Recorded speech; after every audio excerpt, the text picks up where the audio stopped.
एक सुंदर लीला का वर्णन श्री सुखदेव जी करते हैं। श्री सुखदेव जी कहते हैं, एकदा गृहदासीषु एकदा गृहदासीषु यशोदा नंद गेहिनी कर्मांतर नियुक्तासु निर्ममन्थ स्वयं दधी एकदा गृहदासीषु। एक दिन मैया ने अपने यहाँ की जो दासियां हैं उनको सबको अन्य कामों में लगा दिया और अपने लाला के लिए माखन बनाने के लिए स्वयं दधी मंथन करने लगी। हा? शायद मैया के मन में ये विचार आया होगा कि मेरा लाला गोपियों के यहां जा जाकर के माखन चुरा चुरा के खाता है। हा? और गोपियां माखन अपने हाथ से तैयार करती हैं। नंद बाबा तो नंदराय हैं, उनके घर में तो सैकड़ों दास दासियां हैं, वो घर में काम करते हैं।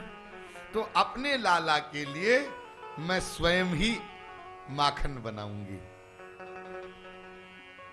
आप लोग भी अपने घर में ठाकुर जी को रखते होंगे, ठाकुर बाड़ी होगी, तो इस लीला के द्वारा ये बात समझनी चाहिए कि भगवान की जो सेवा है वो सेवा स्वयं करनी चाहिए।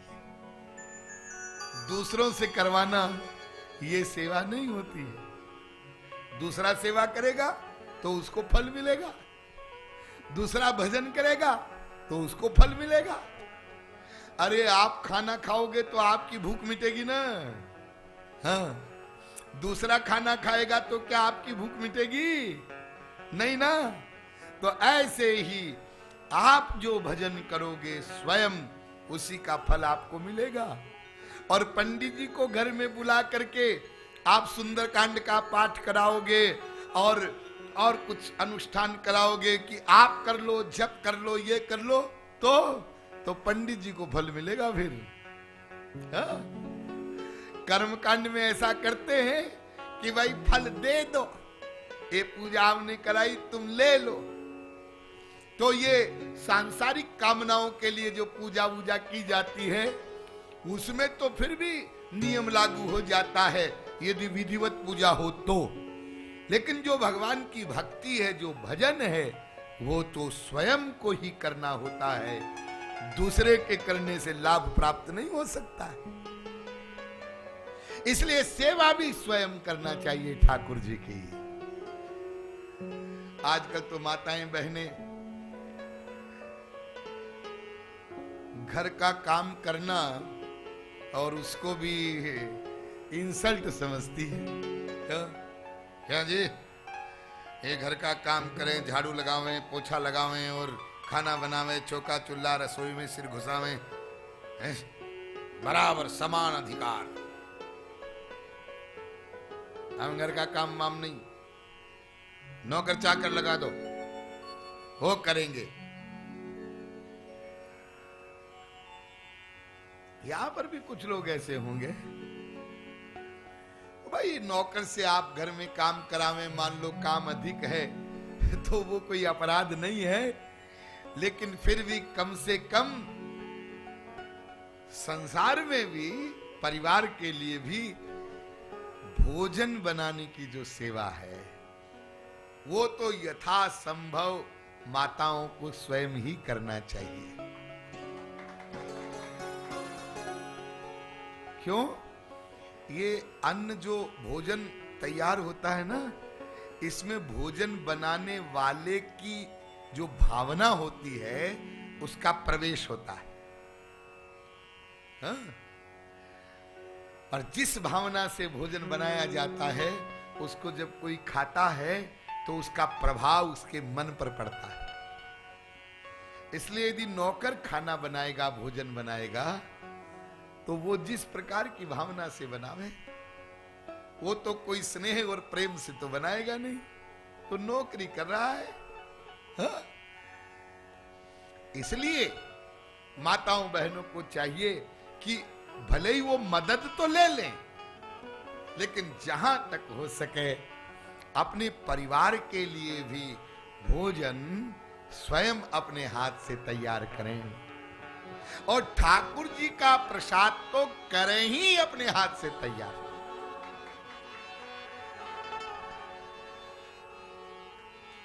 तो मैया यशोदा दधी मंथन कर रही है, लाला के लिए माखन तैयार कर रही है, और दधी मंथन करते समय क्या कर रही है?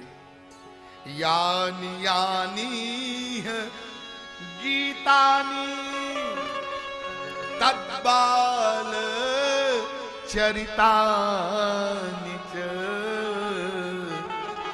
दधि निर्मंथने काले स्मरन्ति तान्यगायत एकदा गृहदासीषु। केवल दधि मंथन ही नहीं हो रहा है, शरीर से क्रिया ही नहीं हो रही है, साथ साथ इससे पहले जो ठाकुर जी की बाल लीलाएं हो चुकी है, उन लीलाओं का स्मरण कर रही है और उनको गा भी रही है।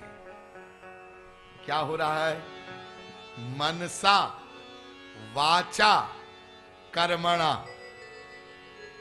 कर्म से भी भक्ति, सेवा, शरीर भी सेवा में लगा है। जी हाँ, मन से स्मरण हो रहा है, हाँ, और मुंह से गा भी रही है। हाँ, यही तो भक्ति का स्वरूप है ना। मनसा वाचा कर्मणा, तीनों प्रकार से भगवान की सेवा में मैया नियुक्त है और विभोर होकर के दधि मंथन कर रही है। और जब इस प्रकार से कोई सेवा में करता है, तब ध्यान दीजिए, भगवान को बुलाना नहीं पड़ता है, भगवान स्वयं चलकर आते हैं। इसलिए इधर मैया दधि मंथन कर रही है और उधर ठाकुर जी स्तन्य काम हुए, जागे, उनको भूख लगी, मैया का दूध पीने की भूख लगी, स्वयं चल करके मैया के पास आए। मैया जब दधि मंथन कर रही थी तो पहले ही लाला का चिंतन करने से और वात्सल्य भाव उमड़ रहा था और माता का वक्ष दूध से गीला हो रहा था, स्तनों से दूध झर रहा था। अब तो लाला सामने आ गया और ठाकुर जी बोले, मैया दूध पीऊंगा। तो मैया ने कहा, अरे लाला, थोड़ा सा नेक माखन निकाल लूं, उसके बाद तुमको दूध पिलाऊंगी, थोड़ा ठहर जा। और ठाकुर जी ने मथानी पकड़ ली। मथानी आप लोग समझते हैं ना, मारवाड़ी में, राजस्थान में मथानी को कहते हैं झेरनो। जो पुराने लोग यहां बैठे होंगे या राजस्थान वाले, वो जानते होंगे झेरनो। हाँ? और छोटा उसको झेरनी। और जिस मटकी में दूध गर्म किया जाता था उसको कहते थे कढ़ावणी, और जिसमें बिलोते थे दधी उसको कहते थे बिलोवणा, बिलोवणी। ये नाम है राजस्थान के और ब्रज में भी बोले जाते हैं। तो ठाकुर जी ने मथानी को पकड़ लिया तो मैया का जो मंथन का कार्य था वो रुक गया मथानी पकड़ने से। तात्पर्य यही है कि ठाकुर जी कह रहे, बस मैया, बस बस बस, तुम्हारी साधना हो गई, अब तुम्हारी साधना पूर्ण हो गई है। जब साधना पूर्ण हो जाती है तो स्वयं ठाकुर जी पधार जाते हैं। कहते बस हो गया हो गया हो गया। अरे तू इतने दिन से मेरे लिए रो रहा था, तो रोते हुए भक्त के आकर के ठाकुर जी अपने पीतांबर से आंसू पोंछ देते हैं। जी हाँ, और तब तक रुकना नहीं, तब तक करते जाना, बढ़ते जाना आगे। थोड़ी सी साधना करके तृप्त मत हो जाना। अरे हम तो बहुत करते हैं साहब, हर साल वृंदावन जाते हैं साहब, हर साल कथा सुनते हैं साहब, और हम तो रोज 10 मालाएं करते हैं जी, और हम तो रोज 2 घंटे बैठते हैं जी। अरे इतने से संतुष्ट मत हो जाओ, हाँ? भजन को बढ़ाते जाओ। जैसे संसार में लोगों को संतोष नहीं होता है ना, 1 करोड़ हो गया तो 10 करोड़ हो जाए, 10 करोड़ हो गए 100 करोड़ हो जाए, 100 करोड़ हो गए, 5 अरब हो जाए, 10 अरब खरब, लोभ बढ़ता जाता है ना। हाँ, ऐसे ही अपने प्रेम को बढ़ाते जाओ, और भगवान से प्रेम बढ़े, और प्रेम बढ़े। और ऐसे ही सेवा से भी संतुष्ट मत होना कभी भी। किया ना जी हमने, अमुक कथा हमने करवाई, आयोजन हुआ, उसमें 10 लाख खर्चा किया तो था, सेवा कर तो दी हमने। यहाँ गौशाला है हमारे हैदराबाद में, भेजते हैं ना हर साल 10,000 रुपया एक चारे की गाड़ी, हो गई ना। अच्छा, साल में 1 बार तुमने सेवा कर ली और उसी से संतुष्ट हो गए। और कमाई से क्या कभी ऐसा करते हो क्या? अरे आज तो दुकान नहीं जाएंगे, क्यों? कल हो गई थी ना 10,000 की कमाई, आज क्या जरूरत है दुकान खोलने की? ऐसा करते हो क्या? अरे पिछले साल 5 करोड़ कमाया था ना, हाँ तो फिर इस साल क्या जरूरत है फैक्ट्री चलाने की? ऐसा करते हो क्या? ना, वहां तो आप लगे रहते हो कमर कस के, नहीं नहीं और करना है और करना है। ऐसे ही ध्यान दीजिए, साधना में भी कमर कस के लगे रहिए, जब तक लक्ष्य पर पहुंच नहीं जाए तब तक, जब तक भगवत दर्शन न हो जाए तब तक। और एक बात सुन लीजिए, गड़बड़ नहीं करना। ये जो भी आपको बताया जा रहा है सब सिद्धांत, एक एक बात जो यहां व्यासपीठ से बोली जा रही है, सब वेद शास्त्र सम्मत बात बोली जा रही है। कोई भी एक भी बात यहां ऐसी नहीं बोली जाएगी जो वेद शास्त्र के विरुद्ध हो या वेद शास्त्र में न लिखी हो। क्या करने से भगवत प्राप्ति होती है, ये बार बार मैंने रिपीट किया है, वो करते जाना। हम लोग प्राय ये गलती करते हैं, थोड़ी सी साधना करते हैं और थोड़े दिन बाद में फिर आ गए एक बाबा जी, और हम उनके पास भी चले गए। जी हाँ, प्रवचन सुना, जी हाँ, अब फिर बाबा जी से मिलने भी गए। जी हाँ, अब फिर बाबा जी से पूछा महाराज क्या करें, तो बाबा जी ने पूछ लिया तुम आजकल क्या करते हो? महाराज वो कोई आए थे, प्रियाशरण कथा हुई थी, आजकल तो बस राधे राधे करते हैं। तो बाबा जी ने कहा अरे कहाँ राधे राधे के चक्कर में पड़ा है, मैं तुमको बताता हूं बिल्कुल सरल उपाय, वो कर लिया कर। महाराज बताओ क्या करें? बस शनिवार को और मंगलवार को हनुमान चालीसे का पाठ कर लिया कर, सब हो जाएगा। और राम द्वारे तुम रखवारे, हो तना आज्ञा बिनु पैसारे। राम के द्वार पर तो हनुमान जी हैं, पहले हनुमान जी को खुश नहीं करेगा तो अंदर कैसे जाने देंगे? और हनुमान चालीसे में लिखा है ना, जो 100 बार पाठ कर कोई, छूटे बंदी महासुखोई, जो ये पढ़े हनुमान चालीसा होई सिद्धि साकी गौरी सा। समझ गया बेटा?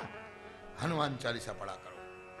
अब जो साधना कर रहा था वो छोड़ दिया, अब हनुमान चालीसा, जय हनुमान। यार मैं ये नहीं कह रहा हूं हनुमान चालीसा पढ़ना गलत है? वो तो तुलसीदास जी की कृति है, ऐसा नहीं मैं कह रहा हूं, लेकिन अब वो करने लग गया।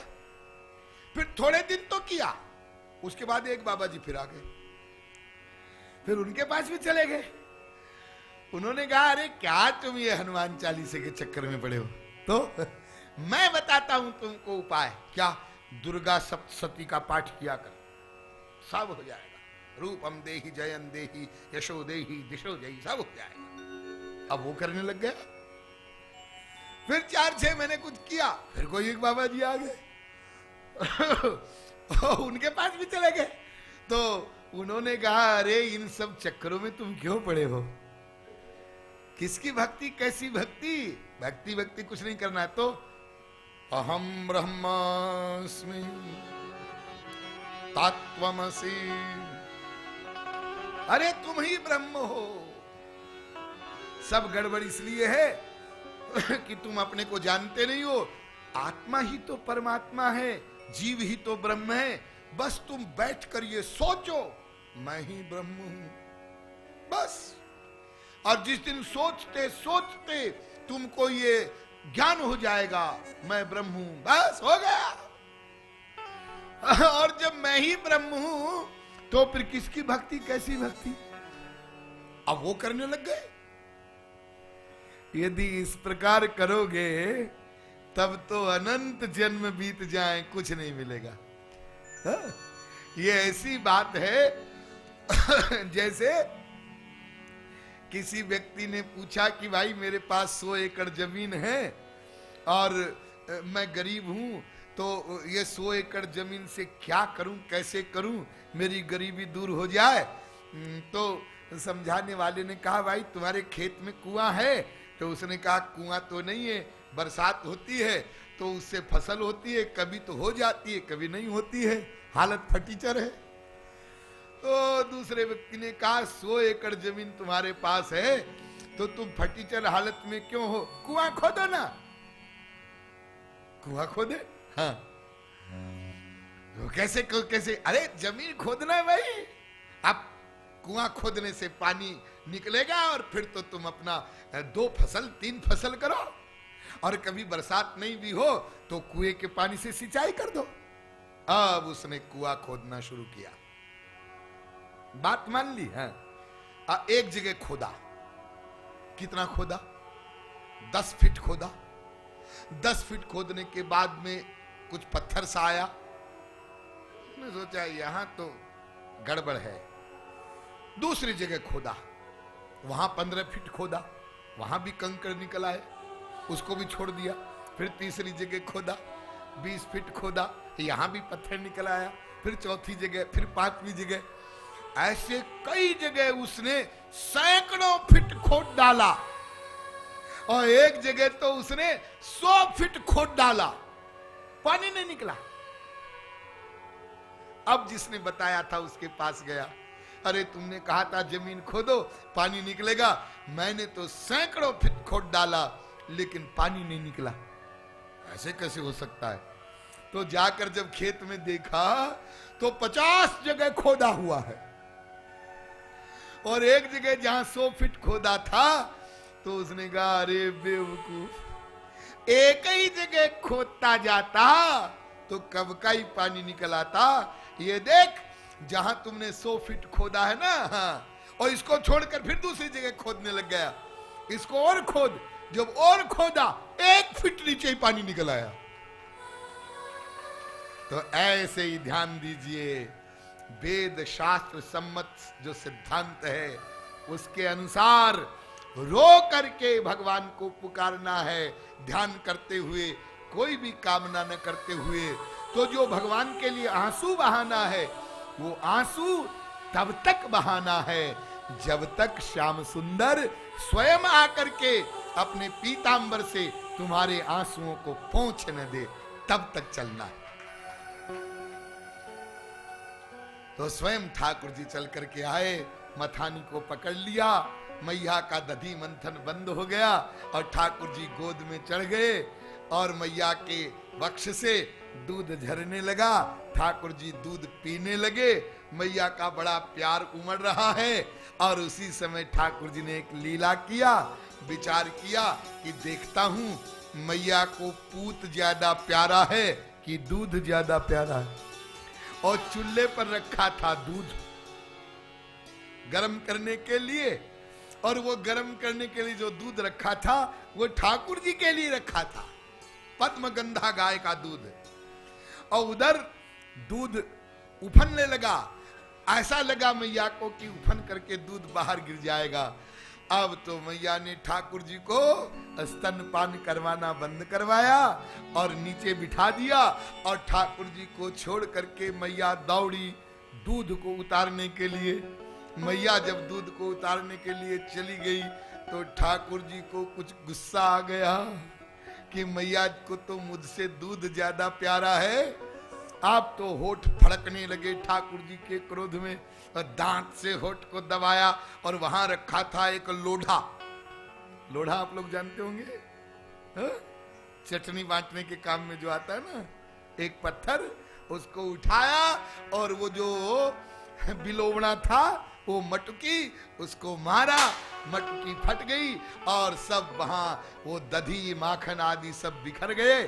और फिर ठाकुर जी गए उस कक्ष में जहां माखन रखा रहता था, और वहां जाकर और भी मैया के सास के हाथ की, उसके सास के हाथ की, उसके सास के हाथ की तमाम मटकियां रखी हुई थी। पहले उनको फोड़ा और फिर ऊपर छींके पर रखा था माखन। ऊखल को लिया, ऊखल को वहां रखा, उस पर चढ़े और माखन खाने लगे। सखा लोग बाहर आ गए, उनको भी लुटाने लगे, बंदरों को लुटाने लगे, लेकिन साथ साथ डर भी रहे हैं, कहीं मैया आ न जाए, कहीं मैया आ न जाए। हा? तो डरते डरते ये सब कर रहे थे, और इतने में ही मैया आ गई। अब बाहर से ही बोले, कृष्ण क्वासी करोषि पितरिते श्रुत्वैव मातुर्वचः। अरे मेरे बाप, माताएं ऐसे ही बोलती है जब डांटती है ना, तब ये भाषा है उनकी। अरे मेरे बाप क्या कर रहा है? मैया जब लौटी है तो आंगन में देख लिया सब माट वाट फूटे हुए हैं, दधी बिखरा हुआ है, तो मैया को क्रोध नहीं आया था, मैया हंसी, ऐसा वर्णन है, हंसी यानी लाला पर प्यार उमड़ा। मैं छोड़ के चली गई ना, हा? पहले हंसी और फिर उसके बाद क्रोध की एक्टिंग किया। तो भय तो था ही कि कहीं मैया आ न जाए, और मैया आ गई है और हाथ में सांटी लिए है। ठाकुर जी ऊखल से कूदे और भागे। अब आप उस छवि का ध्यान करिए। बड़े बड़े योगींद्र मुनींद्र करोड़ों जन्म साधना करते हैं कि वो हृदय पर में आ जाए, हा? उनका ध्यान करने की चेष्टा करते हैं, वहां तो वो जाते नहीं, हा? और यहां पर मैया के डर से भागे और पकड़ने के लिए मैया पीछे भागी। ठहर, तो कहां जा रहा है? अब ठाकुर जी तो छोटे से बालक हैं, और छोटे बालक तो भागते रहते हैं, उनको थकान होती नहीं है। और मैया तो जरा शरीर भी स्थूल है, और कल आप लोगों ने गाया ही था, लगभग 80 साल की आयु। थोड़ी देर तो मैया भागी और मैया हांफने लगी, और ठाकुर जी भागते भागते पीछे देखते भी जा रहे थे, मैया आ रही है क्या, मैया आ रही है क्या। जब मैया को हांफते हुए देखा तो ठाकुर जी को दया आ गई, तो उन्होंने अपनी स्पीड को कम कर दिया, यानी कृपा पूर्वक मैया की पकड़ में आ गए। और मैया ने जब ठाकुर जी को पकड़ लिया तो वात्सल्य उमड़ा कि लाला बहुत डर गया है, कहीं ये रोने नहीं लग जाए। तो मैया ने वो सांटी जो ले रखी थी वो तो फेंक दिया, और विचार किया कि आज इसने अपने ही घर में माखन चोरी की है, मटकी फोड़ी है, तो मैं इसको दंड जरूर दूंगी। और ये ऊखल पर चढ़ करके माखन खा रहा था, तो इस ऊंखल से इसको बांधूंगी। मैया ने रस्सी मंगवाया और रस्सी मंगा करके ठाकुर जी को ऊंखल से बांध दिया। आप लोग ठाकुर जी का एक मधुर नाम सुनते ना, दामोदर। ये ऊंखल बंधन लीला से ही ठाकुर जी का नाम पड़ा दामोदर। हा? तो अब मैया ने बांध दिया, लेकिन अब घर का काम करना है तो ये भाग न जाए, रस्सी खुल न जाए, तो उसकी गांठ बांधना है। जब गांठ बांधने लगी तो 2 अंगुल रस्सी छोटी, लीला आप लोगों ने खूब सुनी होगी। थोड़ी सी रस्सी छोटी पड़ गई, 2 अंगुल। बांधना तो है। मैया ने पुकारा, अरे भाई और रस्सी लाना, दूसरी वाली लाओ। दूसरी रस्सी लाए। मैया ने उस रस्सी को बांधा, अब फिर लपेटा। अब तो ठाकुर जी भी मुस्कुराए कि आज तो देखता हूं मैया मुझे कैसे बांधती। और ऐसी लीला किया, नंदालय की सारी रस्सियां समाप्त हो गई और ठाकुर जी बंद नहीं रहे। वही 2 अंगुल रस्सी छोटी पड़ जाती है, लेकिन लीला का विस्तार हुआ। हनुमान जी ने जैसे किया था ना, बाढ़ी पूंछ। असुर लोग समझ नहीं सके लंका के कि नाटक क्या हो रहा है, और यहां तो मधुर लीला वात्सल्य भाव की हो रही है। मैया समझ नहीं सकी कि लाला बंद नहीं रहा है, क्या बात है। अड़ोस पड़ोस से रस्सियां आ गई। अरे यहां तक हुआ कि गोकुल की रस्सियां समाप्त हो गई और सब जगह चारों तरफ चर्चा फैल गई कि मैया लाला को बांधना चाहती है, लेकिन रस्सी 2 अंगुल छोटी पड़ जाती है। ये 2 अंगुल रस्सी छोटी पड़ने का मतलब क्या? 2 गड़बड़ियां सबसे बड़ी है जिसके कारण भगवान से हमारी दूरी बनी हुई है। एक तो अहम भाव, अहमता, और एक ममता, संसार की आसक्ति।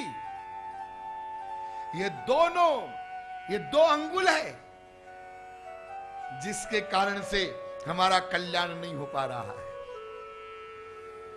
तो ये समाचार ब्रज के रसिक वर्णन करते हैं। ये समाचार पहुंच गया बरसाना, किशोरी जी के यहां। हाँ, जब किशोरी जी को पता चला कि बंद नहीं रहे हैं और मैया को कष्ट हो रहा है, तो किशोरी जी ने विचार किया, बिल्कुल निष्ठुर है, दया का नाम नहीं है उनमें। हाँ?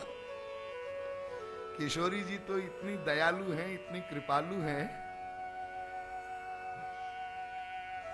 किशोरी जी के का जो दया का स्वरूप है ना,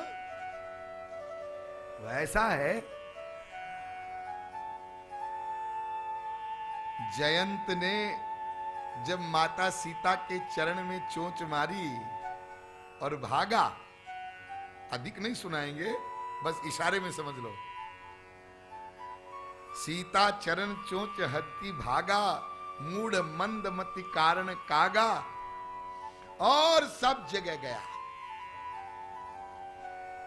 किसी ने शरण नहीं दिया। नारद जी मिल गए। नारद जी ने कहा, वापस उनकी शरण में जाओ। भगवान ने सरकंडा छोड़ा था ना, त्रैलोक्य में मारा मारा फिरा। ये भगवान राम की शक्ति देखना चाहता था। हा? तो जब नारद जी ने कहा जाओ वापस, वही ठोरे, तब वापस आया और गिरा। जब गिरा तो किशोरी जी के चरणों में गिरा, सीता जी के। तो किशोरी जी ने जब देखा तो देखते ही इशारा किया जयंत को उधर, अपने पिताजी की तरफ, पापा की तरफ। तो भगवान राम ने भी देखा और देख करके ऐसे मुंह घुमा लिया। तो किशोरी जी ने कहा, अरे बच्चा है, माफ कर दो, गलती हो गई। नहीं नहीं, इसको माफी नहीं मिलेगी। क्यों? यदि ये मेरे प्रति कोई अपराध करता तो मैं क्षमा कर देता। भगवान अपने प्रति कोई अपराध कोई करता है तो उसको क्षमा कर देते हैं, लेकिन उनके जन के प्रति कोई अपराध कर दे, हाँ, हम सुना नहीं पाए, समय कम था। वो कथा आप लोगों ने सुनी है ना, अम्बरीश की कथा। और दुर्वासा ने जब क्रोध किया था और कृत्या प्रकट की, तो चक्र कृत्या को समाप्त करके चला दुर्वासा जी के पीछे। और दुर्वासा जी भी त्रैलोक्य में मारे मारे फिरे, किसी ने दुर्वासा जी को नहीं बचाया।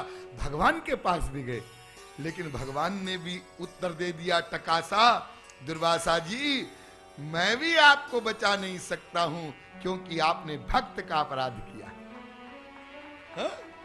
और मैं अहम भक्त पराधीनो यस्वतंत्र इव द्विज, मैं तो भक्त के अधीन हूं। साधवो हृदयम मह्यम साधुनाम हृदयम त्वहम मदन्यते न जानन्ति ना हम तेभ्यो मना गपि। इतनी सुंदर बात भगवान ने कही है अम्बरीश की कथा में कि साधु महापुरुष मेरा हृदय है और मैं उनका हृदय हूं, वो मेरे अतिरिक्त कुछ नहीं जानते और मैं उनके अतिरिक्त कुछ नहीं जानता। इसलिए हम दुर्वासा जी तुम जाओ वापस अम्बरीश की शरण में, वो क्षमा करेंगे। तब बाद में फिर गए और फिर अम्बरीश ने अभी तक भी भोजन नहीं किया था, दुर्वासा जी को भोजन करवाया, वो सब कथा आपने सुनी है। यहां पर देखिए भगवान राम कहते हैं जयंत ने आपका अपराध किया है। किशोरी जी ने समझ लिया आज तो मामला गड़बड़ है, लेकिन जयंत को माफ भी करवाना है। तो किशोरी जी बोली, प्रभु मैं आपसे एक प्रश्न करूं? हाँ करो, सावधान हो जाइए। अरे सावधान है भाई, करो ना प्रश्न। तो किशोरी जी ने प्रश्न किया, पापानाम वा शुभानाम वा वधारहाणाम अथापि वा कार्यम कारुण्यमार्येण न कश्चिन नापराध्यति। वाल्मीकि रामायण का श्लोक है। महाराज ये बताइए, अनादि काल से अब तक क्या कोई ऐसा जीव हुआ था या है या होगा जो माया के अधीन हो और पाप न करे? एक एक शब्द पर ध्यान दीजिए। जो जीव माया के अधीन हो और अपराध न करे, पाप न करे, ऐसा कोई जीव हुआ था क्या, है क्या, होगा क्या? तो भगवान राम बोले नहीं, ऐसा तो नहीं हो सकता। अपराध की जननी है माया। जब तक माया के अंडर में कोई जीव रहेगा तो उससे पाप होगा, अपराध होगा, बच नहीं सकता है कोई। हम लाख कहा करें, ध्यान दीजिए, कोई लाख कहे मैं सत्यवादी हूं, उसको झूठ बोलना पड़ेगा, झूठ बोलेगा। कोई लाख कहे कि मैं अहिंसावादी हूं, हिंसा होगी, होगी हिंसा, हम लोगों से भी होती है। हम लोग अहिंसावादी हैं, लेकिन हिंसा होती है, सूक्ष्म हिंसा होती है। आप जमीन पर चलते हैं, कितने कीड़े मकोड़े आपके पैर के नीचे मर जाते हैं। आप नहाते हैं, कितने कीटाणु मर जाते हैं। अरे दूध पीते हैं, उसमें कितने कीटाणु होते हैं। आप खा जाते हैं, दही खाते हैं, कितने कीटाणु होते हैं। कभी गलती से भी वो यंत्र होता ना माइक्रोस्कोप, अंग्रेजी में माइक्रोस्कोप बोलते हैं, सूक्ष्म वीक्षण यंत्र, उससे दही को देख मत लेना कभी, नहीं दही खा नहीं पाओगे। हाँ? यदि माइक्रोस्कोप से देखोगे तो दही में कलबलाते हुए कीड़े दिखाई पड़ेंगे। अब बोलो तुम अहिंसावादी हो? कितने पाप हमसे होते हैं, क्यों? अरे भाई मायाधीन है हम लोग। हा? मायाधीन जीव से अपराध नहीं होगा तो क्या होगा? तो भगवान राम ने कहा कि जब तक कोई जीव माया के अंडर में है तब तक तो उससे अपराध होते ही है, होते ही रहते हैं। तब माता सीता ने कहा तो फिर जयंत को क्षमा करो। क्यों? ये भी तो बेचारा मायाधीन है, इससे अपराध हो गया तो आप इतने नाराज क्यों होंगे? तो भगवान राम को क्षमा करना पड़ा। और इसीलिए ध्यान दीजिए, यहां पर आप लोग एक बात समझ लीजिए कि पंचवटी में जो भगवान की लीला हुई है ना, भगवान ने किशोरी जी को कहा है कि अब तुम अग्नि में प्रवेश करो और मैं कुछ आगे नर लीला करना चाहता हूं। ये लीला क्यों किया है भगवान ने, और क्यों सीता जी को ऐसा कहा? ऐसा इसलिए कहा कि यदि किशोरी जी ठाकुर जी के साथ रहती तो वो किसी राक्षस को मारने ही नहीं देती। हा? अब खरदूषण के प्रकरण में भी यही हुआ है। लक्ष्मण जी को कह दिया था इनको गुफा में ले जाओ, क्योंकि यदि ये पास में रहेगी तो दया आ जाएगी, अब रहने दो, बेचारे मेरे ही बच्चे हैं, तो उनका उद्धार नहीं करने देंगी। ऐसी दयालु कृपालु है हमारी किशोरी जी। वो तो श्री कृष्ण को कहती है, ये लोग तुमको कहते हैं बड़े दयालु हैं, दयामय हैं, कृपालु हैं। अरे तुम काहे के दयालु हो, काहे के कृपालु हो? मैं तुमको कृपालु उस दिन मानूंगी जिस दिन तुम सबका उद्धार कर दो, और अंतिम जीव कोई बचे नहीं, सबका उद्धार कर दो, तब मैं मानू तुमको कि तुम दयालु हो, कृपालु हो। तुम तो निर्मल मन जन सो मोहि पावा, मोहि कपट छल छिद्र न भावा, और सर्वधर्मान परित्यज्य मामेकम शरणम ब्रज, अनन्यास चिंतयन्तो माम। कितनी कंडीशन, कितनी शर्तें लगाते हो जीव पर कृपा करने के लिए। हा? तुम तो निष्ठुर हो, निष्ठुर। ये किशोरी जी की भाषा है, हम लोगों की नहीं होनी चाहिए। हा?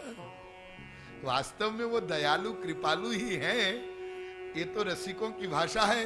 और किशोरी जी अपने स्तर से बोलती है, तो किशोरी जी तो ध्यान दीजिए मूर्तिमान कृपा ही है। वो कृपा करती नहीं है, वो कृपा से ही उनका शरीर तन मन सब कुछ कृपा ही कृपा है। उस तत्व का नाम है श्री राधा किशोरी जी। तो किशोरी जी ने कहा, मैया को इतना कष्ट दे रहे हैं, कठोर हृदय वाले हैं, और अपनी बेड़ी में से, चुटिया में से रस्सी निकाला किशोरी जी ने। आजकल आप लोग क्या बोलते हैं, रिबन, रिबन होता ना, रिबन। तो वो चुटिया में जो रस्सी थी उसको निकाला और उन्होंने भेजा, जाओ रस्सी जोड़ दो, उसमें बन जाएंगे। और जैसे ही किशोरी जी की बेड़ी की वो रस्सी आई और ठाकुर जी की दृष्टि पड़ी, ठाकुर जी समझ गए बरसाने से आदेश आया है, अब बन जाना चाहिए। तब ठाकुर जी बंधे।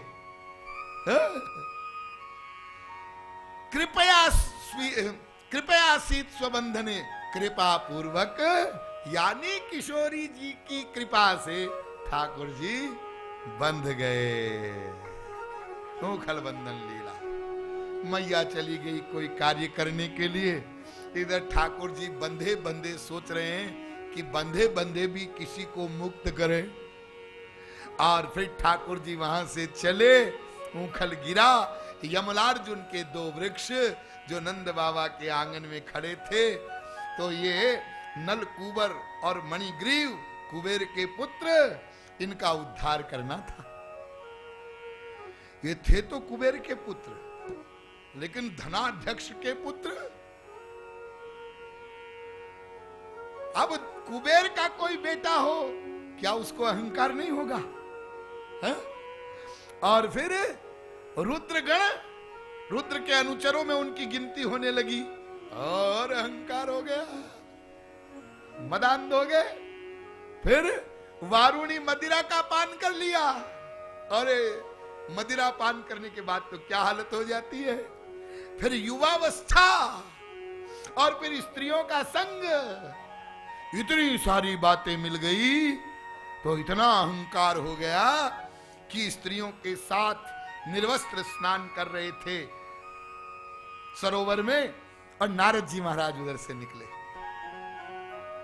और नारद जी को देख करके स्त्रियों ने तो लज्जा के कारण वस्त्र धारण कर लिए, लेकिन ये मणिग्रीव और नलकूबर ये वैसे ही स्नान करते रहे। तब नारद जी को दया आई और नारद जी ने अनुग्रह किया उन पर।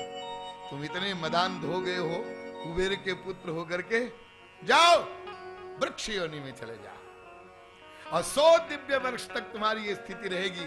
फिर श्री कृष्ण का जब सानिध्य प्राप्त होगा तब तुम्हारा उद्धार होगा। तो ये नलकूबर और मणिग्रीव जो कुबेर के पुत्र और वारुणी मधुरा का पान किए हुए, तो नारद जी ने शाप अनुग्रह किया। और यही दोनों नंद बाबा के यहां आंगन में वृक्ष वर के खड़े थे। ठाकुर जी निकले दोनों वृक्षों के बीच में से, और स्वयं तो निकल गए और ऊखल अटक गया। और ठाकुर जी ने थोड़ा सा झटका लगाया, और झटका लगाते ही दोनों वृक्ष धराशायी हुए, और इसमें से 2 दिव्य पुरुष प्रकट हुए। अब बुद्धि शुद्ध हो गई। तो देखो आप क्या प्रार्थना करते हैं भगवान से, वाणी गुणानुकथने श्रवणौ कथाया। हे प्रभु, अब आप ऐसी कृपा करिए कि वाणी से तो हम आपका कीर्तन करते रहें, ध्यान दीजिए, और कानों से आपकी कथा सुनते रहें, और हाथों से आपकी या आपके संतों की सेवा करते रहें, और सारा जगत आपका स्वरूप है, इसलिए सदा हमारा मस्तक झुका रहे। और आपके संत, बहुत इंपॉर्टेंट बात, आपके संत तो आपका ही चलता फिरता रूप है, आपका विग्रह है, इसलिए आपके संतों के चरणों में हमारी प्रीति रहे। हा? इस प्रकार से नलकूबर और मणिग्रीव का उद्धार हुआ है।